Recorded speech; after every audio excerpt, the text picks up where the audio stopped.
नमस्कार, मैं अलका जिजिलवार चंद्रपुर से सरदार वल्लभ भाई पटेल के जीवन गाथा के कुछ अंश सुनाते हुए उन्हें श्रद्धांजलि अर्पित करती हूँ। देश पर मंडराते संकट, बाह्य और आंतरिक, परस्पर विद्रोह और कोई राह न सूझती हो तो स्मरण हो जाता है उन महापुरुषों का। उनमें एक है लौह पुरुष सरदार वल्लभ भाई पटेल। सरदार वल्लभ भाई पटेल जिनके जन्मदिन को पूरा देश राष्ट्रीय एकता के रूप में मनाते हैं। माननीय पंतप्रधान नरेंद्र मोदी जी के नेतृत्व में स्टैच्यू ऑफ यूनिटी का निर्माण हुआ था। स्टैच्यू ऑफ यूनिटी यानी एकता का प्रतीक। सरदार वल्लभ भाई पटेल का जन्म 31 अक्टूबर 1875 में गुजरात में हुआ था। वह अपने माता पिता के चौथे संतान थे।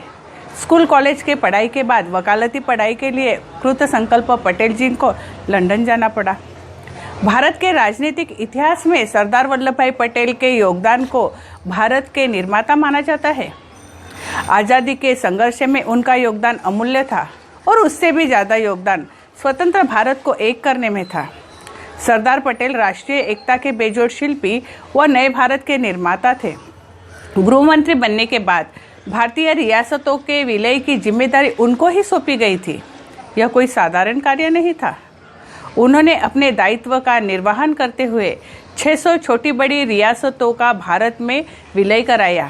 देशी रियासतों का विलय स्वतंत्र भारत की पहली उपलब्धि थी और निर्विवाद रूप से सरदार पटेल का इसमें विशेष योगदान था। निगत दृढ़ता के लिए राष्ट्रपिता महात्मा ने उन्हें सरदार और लौह पुरुष की उपाधि दी थी। वल्लभ भाई पटेल ने आज़ाद भारत को एक विशाल राष्ट्र बनाने में उल्लेखनीय योगदान दिया। उनकी दृढ़ इच्छा शक्ति के और नेतृत्व कौशल का ही कमाल था कि 565 देशी रियासतों का भारतीय एक संघ में रूपांतर किया गया। उस काल में यह देशी रियासतों का उनका अलग झंडा और अलग शासक था और वह स्वयं में संप्रभुता प्राप्त थे। सरदार पटेल ने आज़ादी के पूर्व ही देशी रियासतों को भारत में मिलाने का कार्य आरंभ कर दिया था। सरदार पटेल के प्रयास से 15 अगस्त 1947 तक हैदराबाद, कश्मीर और जूनागढ़ को छोड़कर शेष भारतीय रियासतें भारत में सम्मिलित हो चुकी थी। सरदार पटेल के नेतृत्व में प्रजा विरोध के कारण जूनागढ़ का नवाब पाकिस्तान चला गया। इस तरह जूनागढ़ भारत में विलीन कर दिया गया। हैदराबाद के निजाम को भी इसी तरह आत्मसमर्पण करना पड़ा। निसंदेह सरदार पटेल द्वारा 5 से 62 रियासतों का एकीकरण विश्व इतिहास का एक आश्चर्य था। भारत की यह रक्तहीन क्रांति थी। लक्षद्वीप समूह को भारत में मिलाने में सरदार पटेल जी का महत्वपूर्ण भूमिका थी।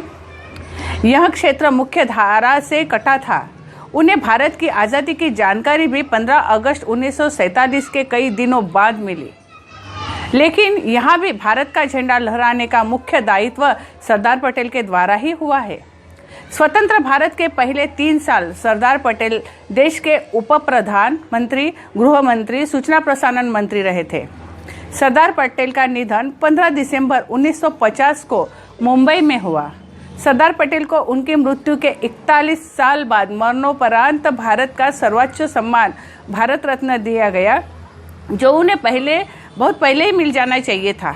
वर्ष 2014 से माननीय नरेंद्र मोदी जी के सरकार ने वल्लभ भाई पटेल जी की जयंती देश भर में राष्ट्रीय एकता के रूप में मनाना शुरू कर उनको सम्मानित किया है। आओ हम सब मिलकर आज सरदार वल्लभ भाई पटेल की जयंती राष्ट्रीय एकता के रूप में मनाते हुए उन्हें श्रद्धांजलि अर्पित करते हैं। ऐसे वीर पुरुष, लौह पुरुष को हम सब शतशः प्रणाम करते हैं। जय हिंद, जय भारत।